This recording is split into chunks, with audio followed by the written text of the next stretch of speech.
झांसी रक्सा थाना क्षेत्र में ग्राम डोंगरी के पास जंगल में एक शख्स की लाश क्षत विक्षत हालत में पड़ी मिली थी। पुलिस ने घटना का खुलासा करते हुए आरोपी दामाद और उसके मौसेरे भाई को गिरफ्तार कर लिया है। 6 दिन पहले जहार सिंह की लाश गांव से बाहर जंगल में पड़ी मिली थी। पुलिस की जांच पड़ताल में सामने आया कि दामाद ने अपने ससुर को धन खोदने के बहाने बुलाकर सिर में डंडा मारकर उनकी हत्या कर दी थी। दामाद को शक था कि वो अपनी बेटी को भड़काकर उसके घर में विवाद करा रहा है, इसलिए दामाद और उसके मौसेरे भाई ने योजना बनाकर ससुर की हत्या कर घटना को अंजाम दिया था। पुलिस ने दोनों को गिरफ्तार करके जेल भेज दिया है। जसवंत ठाकुर, समाचार इंडिया, झांसी।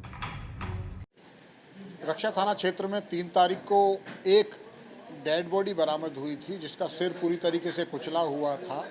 उसके कपड़े भी अस्त व्यस्त थे। पुलिस ने तत्काल घटनास्थल का विजिट किया। फॉरेंसिक टीम के माध्यम से वहां पे घटनास्थल निरीक्षण किया गया थाना प्रभारी अन्य अधिकारियों के द्वारा।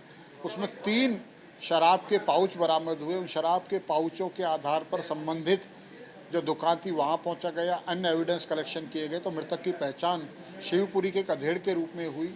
उनके घर वालों से पूछताछ करी गई तो उन्होंने बताया कि उनके दामाद के द्वारा ही उसे बुलाया गया था। दामाद से पूछताछ करी गई तो उन्होंने डिनाई कर दिया। उन्होंने कहा कि हम ऑटो में बैठा के उनको रवाना कर चुके हैं। लेकिन जब अन्य साक्ष्यों के आधार पर पुनः पूछताछ करी तो उसने स्वीकार किया कि मृतक उसका ससुर था। उन्होंने बुलाया था और बुलाकर उसकी हत्या कर दी। जब कारण पूछा गया तो उन्होंने बताया कि घर में चूंकि आए दिन झगड़े होते थे, मृतक के द्वारा अपनी पुत्री को भड़काकर उनके घर में अशांति पैदा की जाती थी, तो इसीलिए बुला के उसकी हत्या करने की साजिश इन 2 युवकों के द्वारा रची गई। नहीं, देखिए, इस तरह का तथ्य निकल के नहीं आया है क्योंकि उसकी पत्नी ने भी इस चीज़ को वेरीफाई किया है। हालांकि जो मृतक है उसके विषय में ये बताया गया था कि वो गड़ा धन निकालता था। इस तरह की बात जो आरोपी हैं उनके द्वारा बताया गया है, लेकिन इस तरह के साक्ष्य नहीं मिले हैं। जो आरोपी युवक है उनके द्वारा बताया गया है कि घर में चूंकि आए दिन झगड़े होते थे तो इसीलिए उनको दोषी मानते हुए उन्होंने उसकी हत्या कर दी।